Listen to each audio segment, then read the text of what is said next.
So not only do we see this important film, but we get to see it in the presence of two of the actors in it. First, let me introduce the actress who has only one scene, but it is memorable, and she's so vivid that you want her character to return. You want to hear more about her.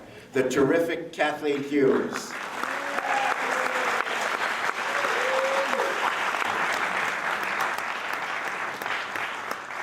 And as the school teacher, and wouldn't you want Barbara Rush to be your school teacher? I always thought, well, how great it would be to have her as the teacher, the star of so many terrific films, The Young Philadelphians, The Young Lions, The Bramble Bush, Strangers When We Meet, When Worlds Collide, to say nothing of 4 films by my favorite director, Douglas Sirk, the absolutely magnificent Barbara Rush.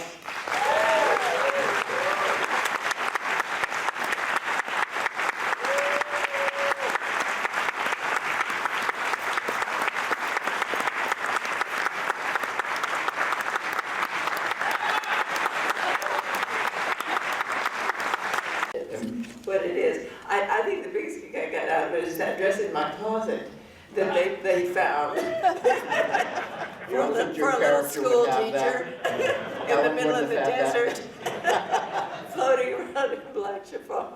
I just said, where did they get that dress? And Ray Bradbury said, you know, anything that was kind of mediocre was Universal. You know, it was the taste of Universal. And I'm sure that was Universal. The dress was Universal. Selection. If you had chosen that dress for your character, it wouldn't have been that dress. No way, no way. She No. wouldn't. Well, no, it isn't that. It's just that she wouldn't have a dress like that. You know, they robbed all the closets. Yes. Which they found that in my closet. I said, I don't think so. Okay, now you both worked with Jack Arnold, and Kathleen, you worked with him in The Glass Web, which we saw the other night, and you're terrific in it. What kind of a director was he in terms of working with actors? He's wonderful as a visual stylist and the arrangement of space, but was he helpful to you in acting? I didn't ask Kathleen and I, we had our scene, didn't we? Kathleen and I knew each other because at Universal at that time, we had a wonderful group of, you know, like Russell was in it, so, and we had a group of actors, you know, it was kind of like a little group. And so we all, Kathleen and I knew each other, and Julie Adams, who you had here, and so forth. But as far as Jack Arnold went, you know, I can't believe I was ever that young. But I'm up in my 80s now, and so I just thought, my God, was I ever that young? But when I was that age, I think that I appreciated him so much. He was not an actor's director. He was not. No, he expected you to know what you were doing. But it was wonderful working with people like Richard Carlson, who I admired very much. He was a great friend of Bill Holden's, who I also admired, and so Bill Holden would come and visit us once in a while. But I think that Douglas Sirk was an acting director. I mean, he would kind of give you an idea of what he kind of wanted. Jack wasn't like that, he was technical, but I thought that you know, like the wonderful directors like William Wyler and people like that, they cast for what they want. They're not really acting directors. They expect the people to be able to do the job that they want them to do. And I think Jack was like that. Do you agree, Kathleen? Oh, totally, yes. Is this on? Yeah. So, well, Kathleen, of course, this blonde show in that film. I remember we used to just admire Kathleen so much because she was so beautiful and so sexy. So, you know, and the reaction of the audience, well, yes. All she had to do was lean against a desk and say, And in fact, Universal cheated a little bit because you have this one delightful scene, but they used you prominently in all the ads for the film, making it seem as if the character is throughout. It's because of your presence. exactly. All she has to do is lean against the desk and go, and you go, and I noticed the audience reaction. They went, wow. Where did you shoot on location? It was out in the desert somewhere. So many years ago, I think it's about 50 years ago. So we were out in the desert somewhere, but a lot of it we shot, you know, in the studio, in the back lot. In the back lot, but there are real desert scenes. You're Oh, out in the absolutely, desert. and that crater. Yeah. But the special effects people did quite a bit too. Yeah. We had come is so far now with special effects, you know, the blue screen and the whole thing. You know, I've done pictures where, you know, you just walked a straight line somewhere, and they put the background in later. You could be walking down the Westminster Abbey or something, and on the studio soundstage, you're just walking down a line, and this whole thing comes in afterwards.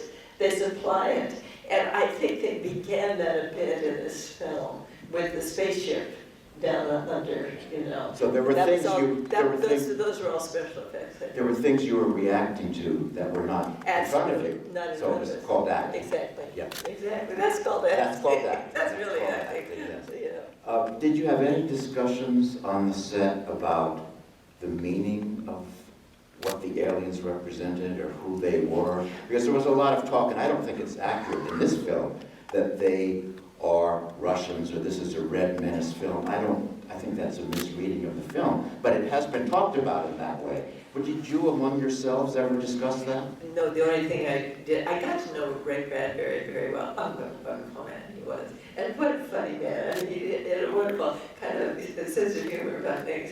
But I think he felt, as I did, that if they're smart enough to come here to the planet, they're probably a little smarter than we are.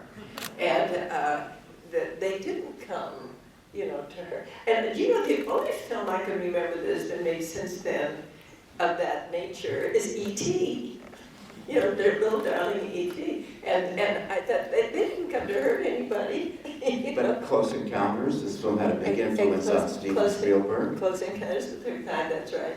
But I think that Ray Bradbury simply felt that we have a tendency to kill the spider with the boot. You know, I thought that was an interesting analogy that he said, that he wanted to show that we react to things sometimes thinking of the enemy, and maybe that was the Russian thing, thinking that, you know, remember, we went all but to Senator McCarthy and communism and Russia and the whole thing. But I don't think this is a film about communism. Other science fiction but films were. it's about people who are afraid. They're just afraid. Afraid of what you don't understand. Of what you do not understand, exactly.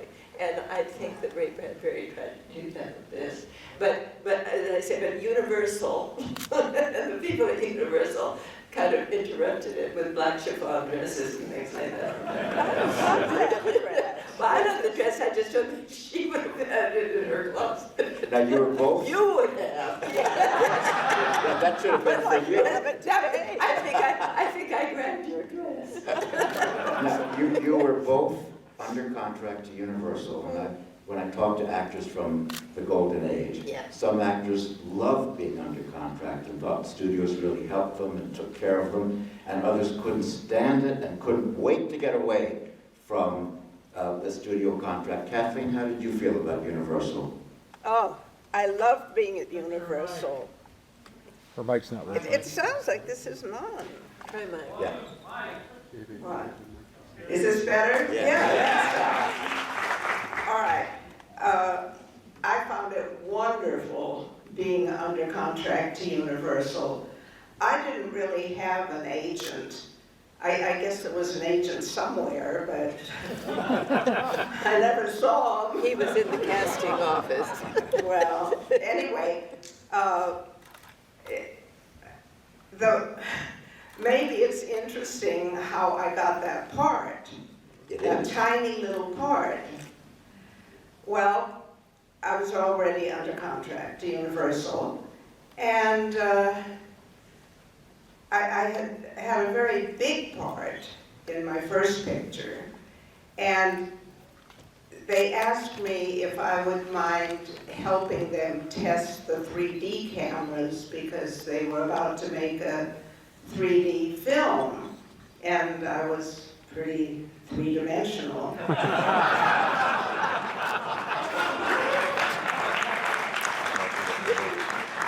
That's why you're in the film. And so they said, we'd just like you to walk back and forth on a runway in a bathing suit, just so we can test the cameras. Great, fine. So after I did this test, I said, well, you know, why? What film are you going to make? And they told me, and I said, oh, well, is there anything in it for me? And they said, oh, no, there's nothing, because you just finished a very big part, and there's only one tiny little part left, because Barbara Rush has the lead. Of course. So I said, well, gee, I'd kind of like to read the script. And so they gave me the script, and I found this tiny little part, and I said, well, I'd like to play that part. And they said, well, you can't, it's too small. And I said, but it's in 3D. And I nagged them for about a month. And I kept saying, really? I should play that part? No. Well, I finally wore them down. And I'm glad I did. Kathleen, 60 years later, we're enjoying your one scene, so you were right. You were right that it was right for you. Well, You could do something with it. And wasn't she clever to put on that sweater? You'll have to share the mic. In 3D. We have to share the mic, yeah. I said, wasn't she clever to put on that sweater in 3D?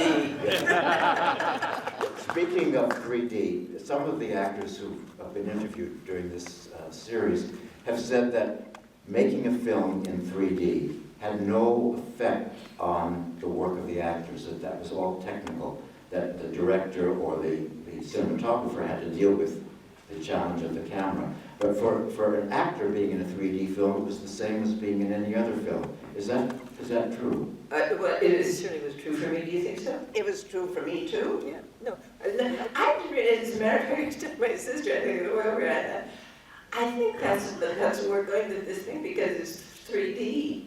And I said, I don't remember it being 3D. I don't even remember that. But there was no movement you had to do for the camera, no changes you had to make. That was all in the camera. That was all in the camera, it had nothing to do with the actors. Yeah, absolutely. Yeah. I will always want to ask about your character. Does she spend the night with John Putnam? Because you say that the townspeople, and they're very narrow-minded townspeople, talk about you two. He lives outside of town, he thinks for himself, he's sort of dangerous to this conformity-minded community. And part of the problem is, you're his girlfriend, but you're not married yet. Do you spend the night there? Of course I do. But it's the Are you crazy? It's the 1950s. They don't say so exactly in the film. Well, I know they don't, but I think that this is so funny. But I think about the things they do in movies today, you know, and perhaps that. But you know, even in the 30s, and even when films began, people were, you know, doing all kinds of things. But I don't know why you asked me that, but because everybody makes up their mind about things like that, I think. And when I was doing the film, I must say that was the last thing in my mind.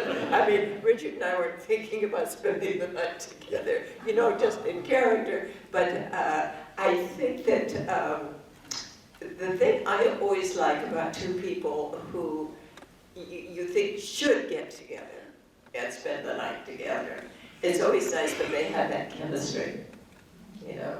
And I always thought that sometimes, you know, and particularly in the 40s, which my friend Bob Osborne thinks is the great golden age of film, all the wonderful films they did in the 40s, they didn't really have a double bed. They had twin beds. That was the A's office. So most people were in twin beds and so forth. So they had to kind of work around that a little bit. And you just wanted two people to be together. And I thought, because there were so many, then it came along where everybody would say, they'd meet, and they'd say, let's go to bed. You know, and you think, well, isn't there something else? I mean, do you get to say hello? Do you have a conversation? Do you do it? You know, do you just get to say hello, go to bed? But I think it was more interesting when there was a little romance involved. And I think this was a romantic film between Richard Carlson and myself. I think they were very sweet together. Very much. But what's interesting is you're about to kiss at the beginning, And then the comet comes. Yeah. And that sort of interrupts everything for about 80 minutes of the film. Well, I don't think they wanted to be about us and our romance. No, but it's there. It's there. Yeah. It is there, for Yeah. sure. It's there. I hadn't seen this in rather a long time, and normally when I was young and doing films, and I would look at them afterwards or what have you, and I think, you are really about the worst actress that ever happened on this planet, why would anybody hire you? And then years and years and years later, I look at it and I think, I was very sweet in that film. I was a very sweet girl. Yes. You know, I really was. You know, and I think it's so But you know, in retrospect, you played in the 50s this sort of wonderful suburban housewife. I did a lot of those. They cast you as very nice girls. But I thought it was interesting in the film when you put on that sleek outfit, there's an edge to you, and you get a little mean. Did you enjoy playing that extra? Oh, I turned into a siren. Yeah. I mean, yes, I thought, my goodness. No, I kind of love that. Although I just thought it was kind of ridiculous having that like Javon dress in the closet. Your dress that you borrowed. But that great scene when you're standing on the opposite cliffs and there's this huge chasm yes, between you, yes. and you're going to And zap him? Yes, and I have great authority. Great authority. Because I'm the guy behind that terrible eye. That's who I really am. That's who you are. In fact, I often wondered afterwards, is it the guy alone on the ship, or are there a lot of him? You know, I mean, looking like that, because all you see is this one kind of apparition coming towards you. You know, so you don't know whether this one man was handling the whole ship, or that he could turn into. I don't know. I don't know what they do. Did you see the monster on the set, or was that? Oh, no, not at all. That was all afterwards. You did not know what it was going to look like until you saw the film. Yeah. And you know, when in that thing that Bradbury did, talking about the sound of the wires, I loved that. I thought that was a very interesting thing that they tingled the wires and left this kind of little glitter in the sand and so forth. I thought that made them seem, that was the alien of them, that they could make that happen, you know. You know, the film is scary and tense and very simply made. And today it's nothing but, as Bradbury said, special effect, piled on special effect. Mm-hmm. And no, it's all extravaganza. And they used the 3D very well, I think, when the rocks came tumbling down. Yeah. In every way. Isn't it? We're here for 3D. Has there been a better use of 3D in the whole series than this film? A natural way of doing it. A natural way of doing it. Yes. Do we have time for questions, Dennis? Just a couple. Just a question. A few from the house. Yes, sir. Well, first of all, it's a thrill to see the film with both of you here tonight. 60 years later, it must be amazing. What is it? Why do you think this film has enchanted people for so many years? Why do people still watch it and talk about it? And it's had, you mentioned Steven Spielberg was influenced by it. Why do you think that is? And did you sense any of that while you were making it? Yeah, let me repeat the question for everybody. The gentleman asked, why has this film continued to enchant and interest people for 60 years? And while you were making it, did you have any idea that it was going to become a classic of American filmmaking? Oh, no, I didn't think of that. You didn't think in those terms? No, but I got to know, you know, the author very well, and he would come on the set all the time. And the thing that I said, or he said to me, I don't know who said, but we were talked about, was that the aliens were friendly. They didn't want to hurt anybody. They had just hurt their spaceship. And that's what they did in E.T. too, you know. They had left the little E.T., you know, he got stranded, so they had to come back and get him. But I thought that was the interest, and also in the other picture that you mentioned, Close encounters. Close encounters of the third kind, that they were friendly. They were friendly. And most of the time they were mean. But that question that this gentleman asked of, when you were making a film, did you have any idea it was going to have this great impact so many years later? Actors always say we had no idea. I'd love an actor to say one time, I knew it was going to be a classic. I knew it was great. But you guys never say that. I I think even in Gone with the Wind, they didn't They say didn't that. say that. You know? You're too busy doing your work. You're too busy doing the work. No, and I think there's something about, not bad luck, not only like walking under a ladder or something, but I think you always hope it will be. But you don't, you can't be that puffed My up. wonderful Danny Miller, he's a journalist, and he was interviewing me the other day, and he said something about, do you have a poster from this picture? And I said, I do somewhere, but I can't find it. And he said, that's worth a lot now. I said, why? And he said, because it's such a cult film. They just love that film. And I said, they do? Why did that happen? And he said, your poster, if you have an original poster, would be worth a lot of money. And I said, why? What would that be? They said, because people love the picture. It's very much a part of the science fiction and part of all of that, the 3D. And I thought, that's wonderful, and I can hardly wait to see it tonight, because now I really kind of understand after 50 years why 60. Why 60 years? Why why it's lasted so long. Could you see what a good film it is, the both of you? That is terrific. Did you love it? I loved it. I loved it. Oh, I'd like to see it once a month. Yeah. And isn't that a good place to end with our two great guest stars? Thank you.